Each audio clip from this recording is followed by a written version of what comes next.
ఇతడు మహాక్రూరుడు. వీడికి ఈ పదం సరిపోదేమో. అక్కు యాదవ్ అసలు మనిషే కాదు, ఒక రాక్షసుడు. మంచి మర్యాద మానవత్వం లేని మనిషి ఎవరైనా ఉంటే అది అక్కు యాదవ్. నాగపూర్లోని కస్తూర్బా నగర్లో పుట్టి పెరిగాడు. ఇక్కడ 90% మంది దళితులే ఉంటారు, పైగా పేద మధ్యతరగతి వారు. అక్కు యాదవ్కు చదువు అవ్వలేదు. అక్కు పెద్ద కులానికి చెందిన వ్యక్తి. అగ్రకుల అహంకారం అతనిలో ఉండేది. అతనికి పని చేయడం చేత కాదు. ఎవరు కొత్తగా వచ్చినా నలుగురిని తీసుకుని వెళ్లి కొట్టి డబ్బులు లాక్కునేవాడు. 1991లో తన స్నేహితులతో కలిసి స్లమ్కి చెందిన ఇంటర్ చదువుకునే అమ్మాయిని గ్యాంగ్ రేప్ చేశాడు. ఆ ఘటనలో పోలీసులు అరెస్టు చేశారు. ఏడాది తర్వాత ఆధారాలు లేకపోవడంతో బయటకు వచ్చాడు. ఆ తర్వాత కస్తూర్బా నగర్లో రౌడీయిజం మొదలుపెట్టాడు. తాను బెయిల్ మీద బయటకు వస్తున్నాడని తెలియగానే తనపై పోలీసులకు ఫిర్యాదు చేసిన కుటుంబం అక్కడ నుంచి పారిపోయేది. ఆ తర్వాత స్థానికంగా ఉండే కొంతమందితో కలిసి ఒక గ్యాంగ్ ను ఏర్పాటు చేసుకున్నాడు. ఇక మరో స్లమ్ లోని గ్యాంగ్ తో ఎప్పుడు వివాదాలు కూడా ఉండేవి. తన స్లమ్ లో తాను చెప్పిందే వేదం. తాను ఆ గల్లీలో కిరాణా షాప్ నడుకునే వారి దగ్గర డబ్బులు ఇవ్వకుండానే సరుకులు తీసుకెళ్లేవాడు. అందమైన అమ్మాయి కనిపిస్తే చాలు ఎత్తికెళ్లి రేప్ చేసేవాడు. దాదాపు 40 మంది మహిళలను రేప్ చేశాడు దుర్మార్గుడు. అక్కు యాదవ్ వస్తున్నాడంటే ఆడవాళ్లంతా ఇంట్లోకి వెళ్లి దాక్కుంటారు. ఒకానొక సందర్భంలో తనకు డబ్బులు అవసరం ఉంటే దారిలో వెళ్లే మహిళల చెవులను కోసి బంగారం తీసుకున్నాడు. మరోసారి చేతి వేలు నరికి ఉంగరం కూడా తీసుకున్నాడు. ఇలా 1 కాదు 2 కాదు, కొన్ని వందల నేరాలు చేశాడు అక్కు యాదవ్. తన మురికివాడలో పోలీసులకు ఫిర్యాదు చేస్తే అంతే సంగతులు. ఒక వ్యక్తి మనవరాలని కళ్ల ముందే గొంతు కోసి చంపేశాడు. దీంతో అతనిపై ఫిర్యాదు చేసేందుకు యువకులు కూడా భయపడేవారు. అయినా కూడా పోలీస్ స్టేషన్లకు ఉత్తరాలు రాసేవారు. దీంతో దాదాపుగా 17 సార్లు అరెస్ట్ అయి బెయిల్ మీద బయటకు వచ్చాడు. తన పరిధిలోకి వచ్చే పోలీస్ స్టేషన్తో పాటు తన దందాలు నడిచే ఏరియాలో పోలీసులకు భారీగా లంచాలు ఇచ్చేవాడు.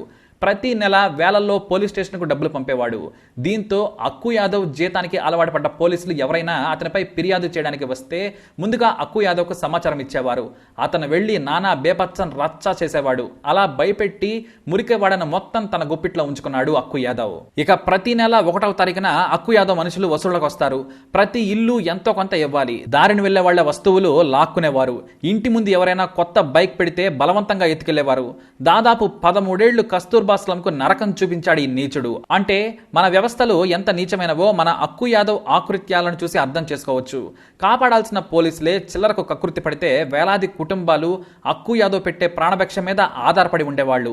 ఇక బయట ఉద్యోగాలు దొరికిన వాళ్ళైతే రాత్రికి రాత్రే కాలనీ వదిలిపెట్టి పారిపోయేవారు. అయితే వాళ్ల ఇంటిని కూడా కబ్జా చేసి వేరే వారికి అద్దెకిచ్చేవారు. లేదంటే తమ మనుషులే వాటిలో ఉండేవారు. ఖరీదైన ప్రాంతంలో ఇల్లును వదులుకునేందుకు ఎవరూ సాహసించేవారు కాదు.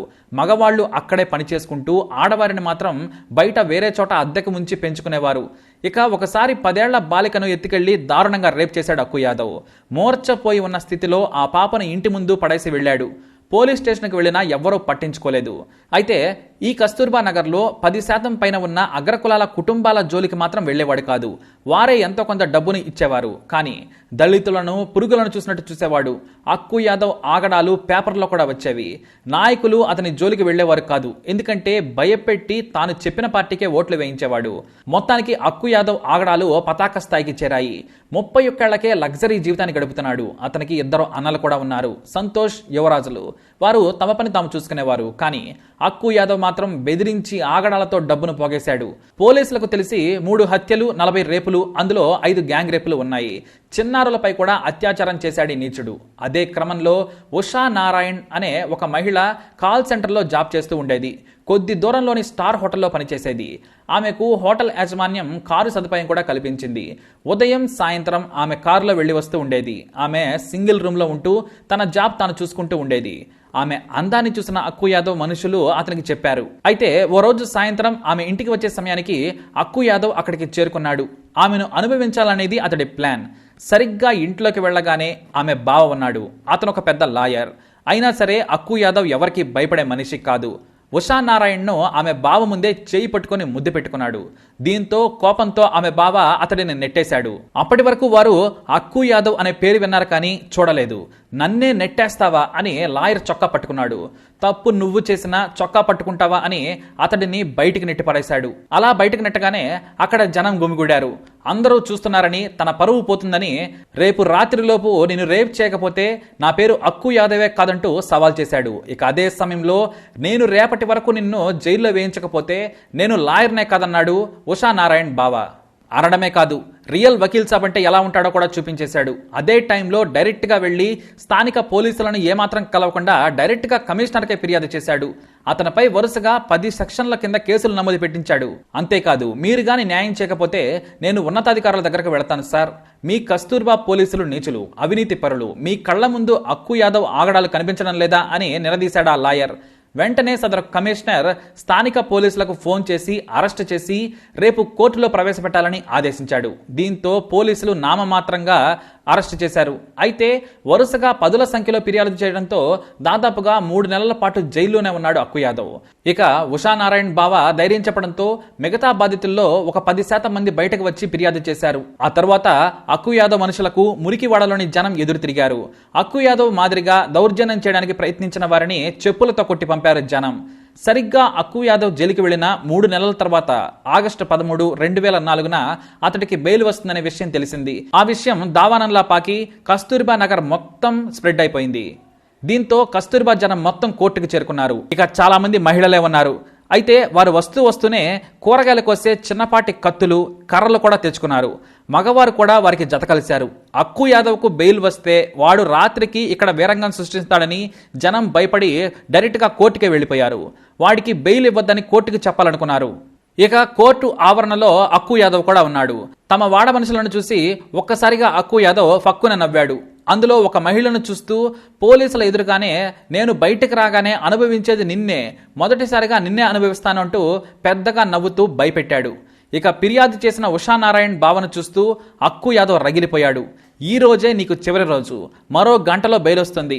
రేపు నీ మరదలు నువ్వు ఇద్దరిలో ఒకరే ఉంటారు. నాకు తెలిసి నీకు ఇదే చివరి రోజు అని భయపెట్టేశాడు. దీంతో తన బావ పక్కనే ఉన్న ఆమె చెప్పు తీసుకుని లాగి పెట్టి కొట్టింది. ఆమె ధైర్యం చూసి అక్కడే ఉన్న జనం షాక్ అయ్యారు. అంతేకాదు, ఒక్కసారిగా వందలాది మంది జనం అక్కు యాదవ్ మీద పడ్డారు. రక్షణగా ఉన్న ఇద్దరు కానిస్టేబుళ్లు జనం ఆవేశాన్ని చూసి పారిపోయారు. 15 నిమిషాల పాటు అక్కు యాదవ్ మీద పడి పిచ్చి పిచ్చిగా కొట్టారు, పొడిచారు, ఇష్టం వచ్చినట్లు రక్కేశారు. పోలీసులు 10ల సంఖ్యలో ఈ లోపు వచ్చేటప్పటికి అక్కు యాదవ్ బాడీ గుర్తుపట్టలేనంతగా మారిపోయింది. అక్కు యాదవ్ మీద కసి తీర్చుకున్నారు. అక్కు యాదవ్కు బెయిల్ వస్తే సంబరాలతో వెళ్లాలని వచ్చిన అనుచరులు అక్కడి నుంచి పారిపోయారు. ఇక పోలీసులకు కూడా ఏం చేయాలో అర్థం కాలేదు. అక్కు యాదవ్ హత్య కేసులో 15 మంది మహిళలు, 4 పురుషులపై కేసులు పెట్టారు. ఉషానారాయణ్ను ప్రథమ ముద్దాయిగా పెట్టారు. కానీ అక్కడున్న మహిళలంతా కూడా తాము చంపామని కోర్టులో నినందించారు. ఇలాంటి సీన్ ని మనం సినిమాల్లోనే చూసాం. పోలీసులు సైతం అదే చెప్పారు. ఎవ్వరికి ఏమీ అర్థం కాలేదు. అక్కు యాదవ్ మొత్తానికి చనిపోయాడు. నేనంటే నేను చంపానని కోర్టు ఆవరణ మొత్తం హోరెత్తిపోయింది. కోర్టు ఆవరణలోనే, అది కూడా 10 అడుగుల దూరంలో కోర్టు హాల్ ఉంది. అక్కడే మెట్ల దగ్గర అక్కు యాదవ్ను దారుణంగా చంపారు మహిళలు. ఇక అక్కడే ఉన్న లాయర్ మన న్యాయ వ్యవస్థ చేయలేని న్యాయాన్ని వారే చూసుకున్నారు. పోలీసులు నీచులు దుర్మార్గులు అయినప్పుడు తమకు కావలసిన న్యాయాన్ని తామే చేసుకుంటామని ఉషానారాయణ్ బావ నవ్వుతూ అక్కడి నుంచి వెళ్లిపోయాడు. 4 ఏళ్ల తర్వాత ఆ కేసులో ఉన్న మహిళలందరికీ కేసు నుంచి విముక్తి లభించింది.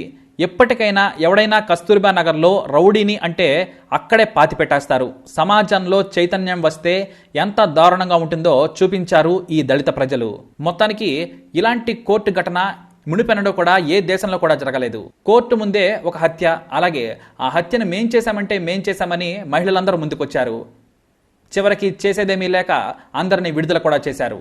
మరి అక్కు యాదవ్ ఆగడాలపై సరైన న్యాయం జరిగింది అనేవాళ్ళు తప్పకుండా ఈ వీడియోని లైక్ చేయండి, షేర్ చేయండి, మా ఛానల్ని సబ్స్క్రైబ్ చేసుకోండి.